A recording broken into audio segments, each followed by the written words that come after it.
Wild honey hunting was reportedly an integral element of ancient cultures.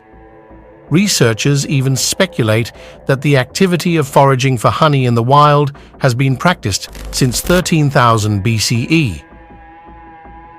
It is extremely uncommon to hunt for wild honey in the contemporary era. More precisely, this practice is still observed exclusively within specific communities. In Nepal, however, wild honey foraging is an integral part of the culture and has been practiced for millennia. Wild honey foraging activities have persisted to the present time. It has been documented that inhabitants of a number of villages in Nepal continue to rely on hunting for wild honey as a means of subsistence. In contrast, Nepal is host to the world's largest species, the enormous Apis laboriosa.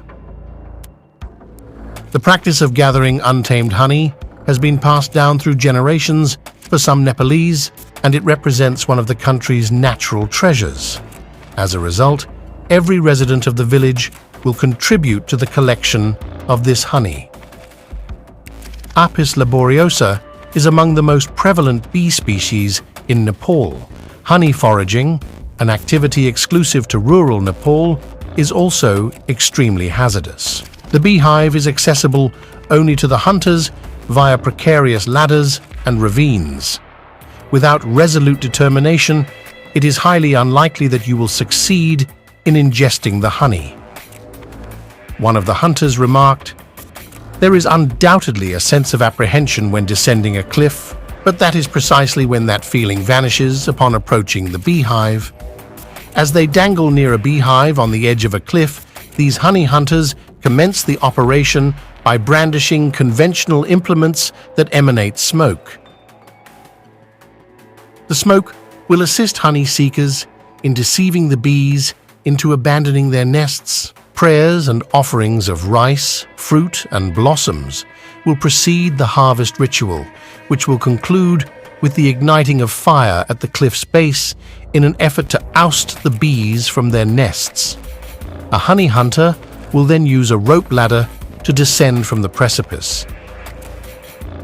In the interim, his companions will secure the rope ladder and supervise the honey hunters as they descend.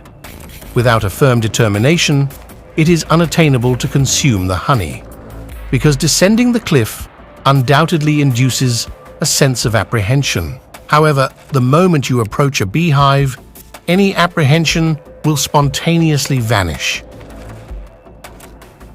As they dangle precariously near a beehive from the brink of a cliff, honey hunters employ conventional implements that produce smoke. This optimism will facilitate the expulsion of colonies of bees by honey hunters, thereby discouraging their prolonged nesting. Additionally, hunters must endure the agony of bee attacks. The brood was consequently captured by hunters. The results, nevertheless, handsomely compensate them for the labor they have invested in a procedure that demands considerable bravery and effort. And, furthermore, this endeavor serves as a noteworthy draw for travelers who partake in the honey hunter expedition. This provides them with supplementary revenue. For the opportunity to accompany the honey seekers, tourists will pay a fee. Tourists spend between $400 and $800 per day.